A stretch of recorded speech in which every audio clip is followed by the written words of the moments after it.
Você vai ver hoje no mundo político como o brasileiro percebe a democracia no país. O Instituto Cidades Sustentáveis contratou recentemente uma pesquisa do IPEC para ouvir a opinião da população. Foram ouvidas 2.000 pessoas em todo o país com mais de 16 anos. E eu vou conversar com Igor Pantoja, que é assessor de coordenação do Instituto Cidades Sustentáveis. Igor, bem-vindo ao Mundo Político. Obrigado pela oportunidade, um prazer estar aqui com vocês. Igor, a pesquisa pergunta, primeiramente, se as pessoas se lembram em quem votaram para deputado estadual, federal e senador. E mostra que 7 entre 10 pessoas consultadas não sabem em quem votaram. Não é? O que você pode dizer sobre o que esse resultado indica, não é? Aponta em relação à percepção da democracia, que é o objeto da pesquisa?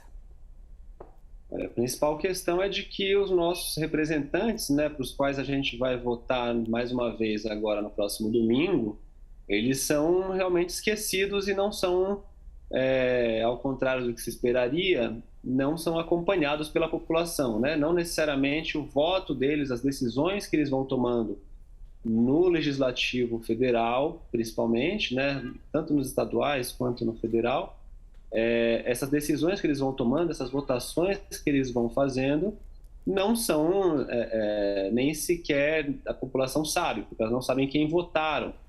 Então, as pessoas não sabem quem votaram. Eu acho que isso mostra esse distanciamento que a gente tem tido, né, da classe política com a população e, ao mesmo tempo, do quanto que as pessoas não, vamos dizer assim, não assumem também o seu compromisso com a democracia no sentido de se responsabilizar pelo seu voto. Então, é uma via de mão dupla. Por um lado, o deputado, o senador, ele é eleito ali para representar a vontade do povo, mas, ao mesmo tempo, o eleitor ele também se responsabiliza por aquele mandato. Então, eventualmente, casos de corrupção, casos de desvio de condutas em geral, também, de alguma maneira, caberia ao eleitor se ver como tendo sido responsável porque foi ele quem escolheu aquela pessoa. Então, essa prestação de contas, né, como se diz aí, ou accountability em inglês, também como se conhece na ciência política, essa relação acaba não havendo, e isso é muito prejudicial para a democracia. Então, a prestação de contas é de parte a parte, do eleitor e do político. Sim, sem dúvida. As pessoas elas têm que saber que elas são responsáveis também pela nossa composição do Congresso. Não é que o Congresso apareceu ali de uma hora para outra, né? Essas pessoas, tanto o Congresso Nacional quanto as Assembleias Estaduais, foram escolhidas pelas pessoas. É necessário que as pessoas tenham essa responsabilidade sobre o comportamento dos políticos também. Claro que quem tem os meios para se fazer conhecido, muitas vezes, é o político eleito. Ele tem um mandato, ele deveria também ter um compromisso de prestação de contas do seu mandato, do que vem fazendo, etc. E nem sempre isso acontece. Então, acredito que é importante também, claro, cobrar isso por parte da classe política, mas também acho que vale essa chamada de atenção, até porque a gente está há alguns dias aí das eleições, para também trabalhar com esse tema. Há alguma percepção, a partir desse trabalho, de por que existe esse distanciamento? O que leva a esse distanciamento do eleitor? Ele vai lá na urna de 4 em 4 anos, ou de 2 em 2 anos, vota, escolhe um nome, procura saber qual que é o número, toma a decisão e depois ele sequer sabe em quem votou. Por que isso acontece? Isso não é de hoje, a gente sabe, isso não foi inventado nestas eleições de 2018, né? Isso também não é só no Brasil, né? A gente tem visto essa questão do enfraquecimento da democracia representativa em várias regiões do mundo. Então, até por isso que governos autoritários vêm se perpetuando e vêm ganhando espaço em alguns países do mundo, né?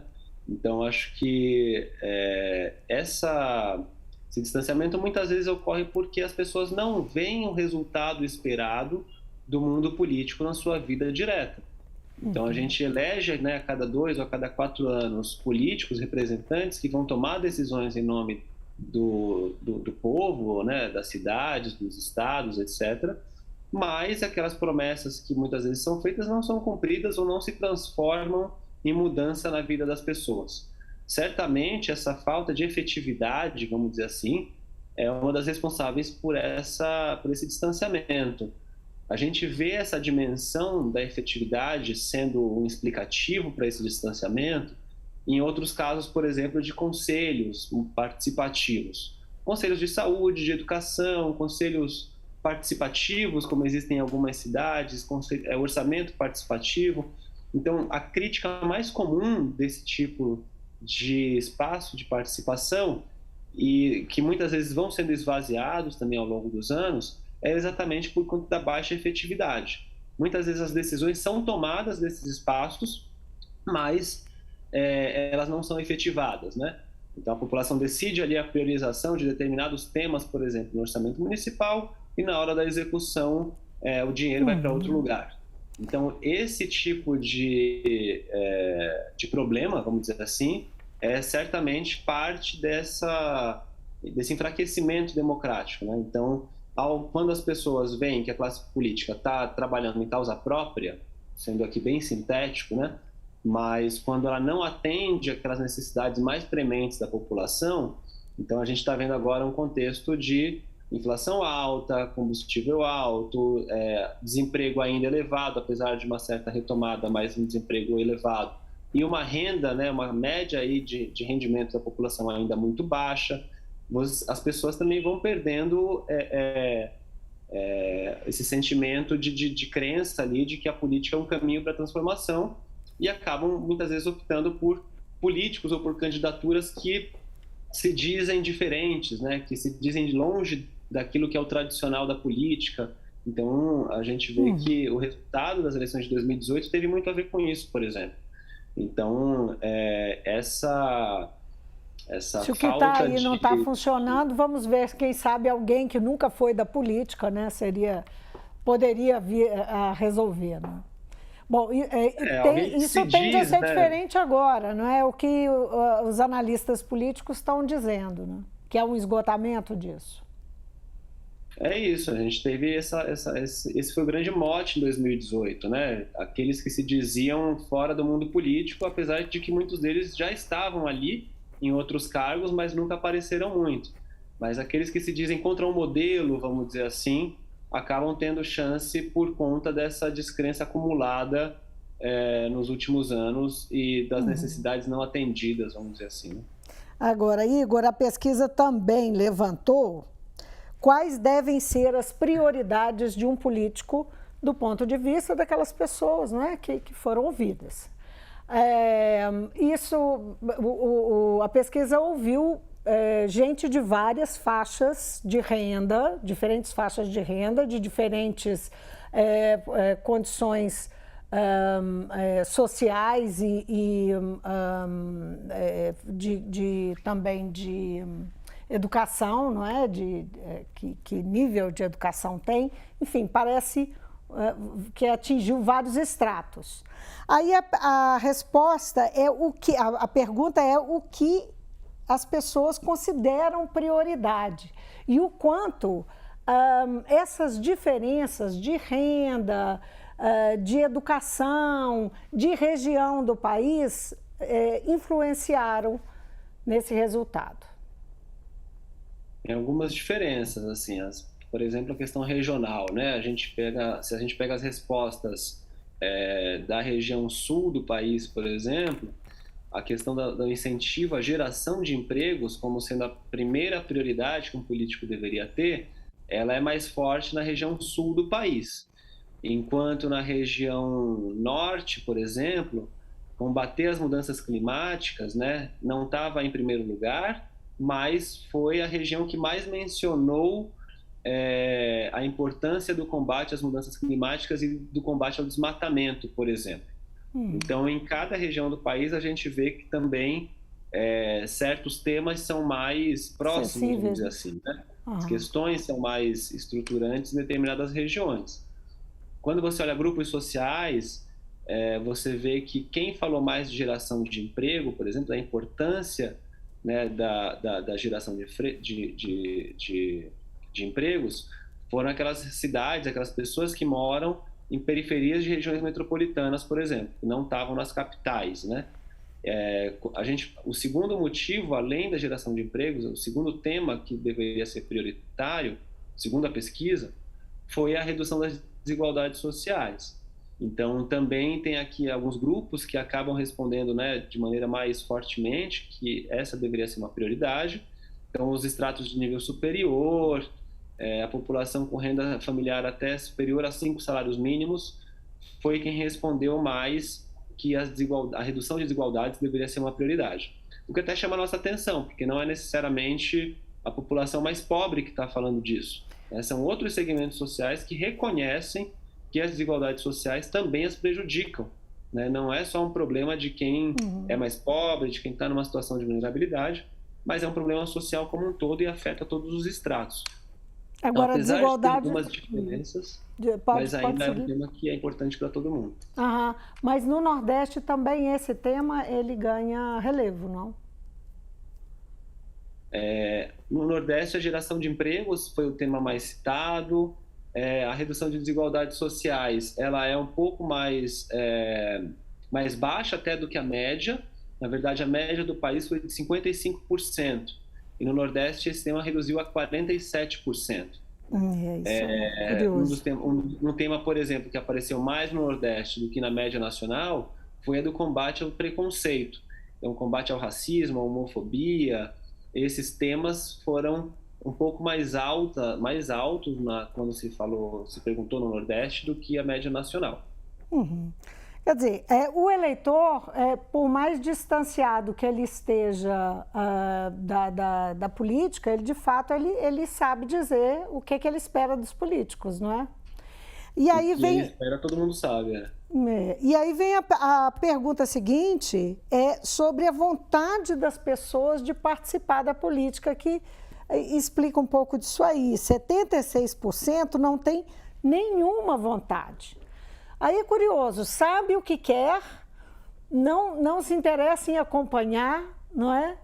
E não tem nenhuma vontade, 76% não tem nenhuma vontade de se envolver diretamente. E quando fala de participar da política, não é ser candidato a alguma coisa, é mais do que isso, não é isso? É isso, é de fato de ter uma opinião, de influenciar de alguma maneira na vida política da sua cidade. Para a gente, esse resultado foi bem contundente, assim, né? Muito forte. Você vê que 3 em cada 4 pessoas dizem que preferem não participar. Então, eu acho que é realmente uma necessidade que a gente tem de buscar esse, como se diz, um certo reencantamento da política, né? Fazer com que as pessoas se sintam ouvidas, principalmente, eu acho, de que as pessoas tenham um poder efetivo de influenciar nas decisões tomadas pelo poder público, que muitas vezes a percepção é essa: uma vez que a pessoa é eleita, aquele poder de representação é totalmente encapsulado ali pelos políticos e as pessoas não têm mais opinião, não têm capacidade de influenciar naquelas decisões. Então, instrumentos de participação cidadã que sejam mais amigáveis, que sejam mais efetivos, que sejam mais próximos das pessoas, é o que pode fazer alguma diferença para que esse número de fato venha a melhorar. Não é só esperar que a população vá às urnas, não é só fazer campanhas para as pessoas irem votar, mas acho que é realmente esse reencantamento, é fazer com que as pessoas se vejam fazendo parte do processo, né? Valorizar o papel do eleitor, do cidadão, do munícipe, da pessoa que mora no bairro X, Y ou Z, de fato reconstituir uma relação da população, né, com a vida política, em suas diferentes dimensões, seja do nível mais micro, local, do bairro, até a questão da política nacional e de como que o sistema político ele é sim o caminho para dar as respostas que as pessoas precisam. Não tem uma outra solução, né? A outra solução poderia ser a violência. E aí a gente sabe que não é exatamente esse o caminho da sociedade, né? O ideal, de fato, é que as pessoas consigam dialogar, ter discussões qualificadas, ter o método ali democrático de funcionamento das instituições para que as decisões sejam tomadas de maneira pacífica e ordeira e, enfim, democrática, né, como o próprio nome diz. Nós assistimos nos últimos anos muitas manifestações de rua, as pessoas se manifestando por preferências políticas, ideológicas, eleitorais, não é? Isso é um fenômeno que é marcante nos últimos anos, especialmente após a chegada da extrema-direita no poder no Brasil. Essas manifestações não podem também ser entendidas como participação política? E aí entra a pergunta, existe uma contradição entre esse tipo de manifestação política que muitas vezes desafia a própria noção de formação de um Estado democrático, não é? Em respeito aos poderes instituídos? Como é que você enxerga isso? Claro, você vir a público defender que a democracia não funciona, ou que você quer uma intervenção autoritária que vai restringir o poder de participação da população, não é legítimo, né? Isso acho que é muito claro, pelo menos no mundo científico, acadêmico, enfim, é um consenso de que não é legítimo você ir reivindicar o autoritarismo, você reivindicar o cerceamento da palavra, por exemplo, né? Então, de fato, manifestações, né, públicas que pedem a restrição da democracia, elas absolutamente não são legítimas, né? Isso não é participar da democracia. Você não pode participar da democracia pedindo a extinção da democracia. Então, enfim, é um princípio quase que filosófico, assim, né? Não faz sentido uma coisa que pede a sua própria anulação. Então, claro que, por outro lado, é legítimo você sim ter pautas de direita, você ter pautas conservadoras, pode ter o diálogo, a possibilidade de manifestação pública, ela tem que ser garantida, como tem né, historicamente sido garantida no Brasil. 2013, quando teve aquela eclosão de manifestações públicas que começaram com uma pauta mais próxima de direitos sociais e que acabaram muitas vezes sendo apropriadas ou transformadas ali nas ruas por outras reivindicações, mais ligadas à questão do combate à corrupção, e aí pautas, enfim, de direita até antidemocráticas misturadas, mas era um momento em que as pessoas foram para as ruas se expressar e pessoas com visões muito diferentes estavam na rua protestando, né? Acho que hoje em dia tenho certeza que hoje em dia isso não é possível, né? A gente precisa muitas vezes marcar dia para manifestação de um lado e outro dia para manifestação de outro, ou criar bloqueios físicos de acesso de manifestantes com a causa A da causa B. Então, isso é um sintoma de crise da democracia, né? Acho que isso é um sintoma de o quanto o espaço público também foi prejudicado por conta dessa existência de grupos antidemocráticos e existência de grupos que não entendem que a democracia deve ser aperfeiçoada e não de que ela deve ser cerceada. Eu acho que são limites muito claros de uma coisa para outra, né? Muitas vezes se fala de polarização, de que a culpa disso é da polarização, mas é muito difícil sustentar isso quando um lado é contra o diálogo, um lado é a favor da violência, e o outro lado sim tem suas posições e mas quer a pluralidade, quer a democracia e quer que tenha espaço para todo mundo falar, né? Agora, Igor, essa abordagem aí vem exatamente ao encontro do que eu ia mencionar, que nós estamos há 5 dias das eleições e às vésperas, né, do pleito, nós estamos assistindo uma escalada de violência política, né? Todo dia tem 2 casos e eles vão se somando e já são muitos casos.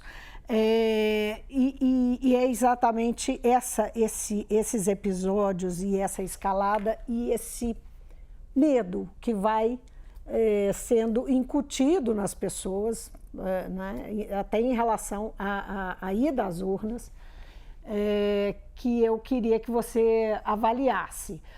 o quanto isso pode repercutir no dia das eleições e na democracia, no exercício cidadão e no exercício da democracia mesmo.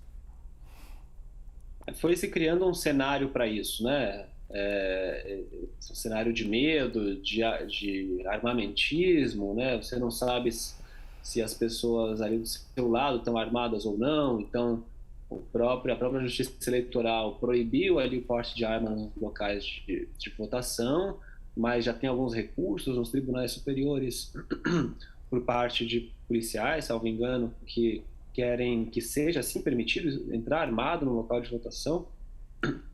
Então isso é o nível de discussão que a gente está tendo, né? A violência está absolutamente... O debate político, o debate eleitoral, e não só o debate, né? Mesmo quem não quer debater, quem quer só ir lá votar, tem que lidar com esse clima de violência, de armamentismo, e com medo de sair de vermelho na rua, porque isso pode ser uma provocação, você pode ser agredido. Então tem uma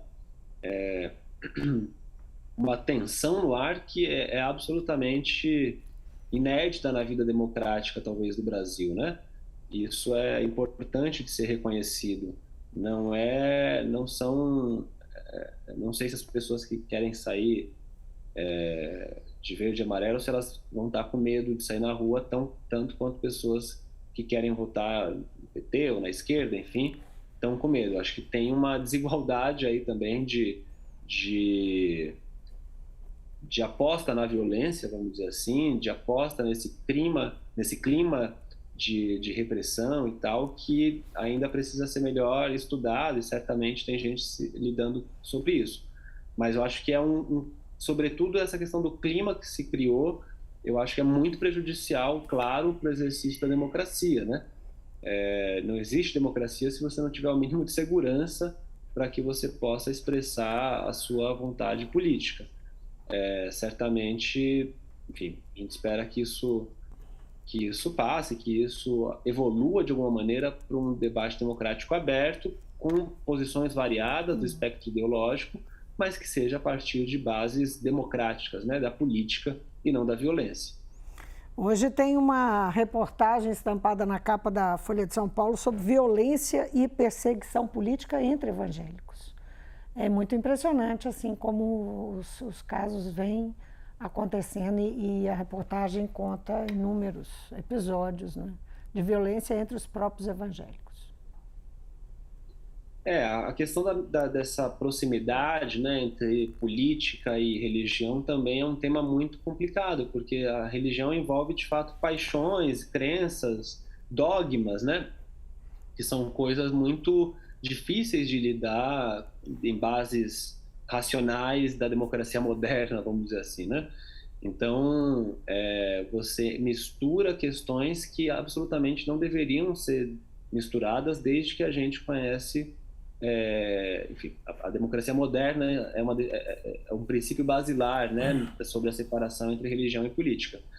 Quando você tem essa mistura, certamente essas diferentes relações que as pessoas têm com esses dois mundos se misturam e não necessariamente conseguem se dar bem, né? Então, ainda mais quando você tem apoio de determinados segmentos, de determinadas lideranças religiosas a um candidato A ou a um candidato B, obviamente você gera um tensionamento aí entre a legitimidade do mundo da política e a base ali dogmática, enfim, das religiões, né? Você mistura, enfim, você coloca Deus no meio, então tudo fica muito mais complicado de se discutir.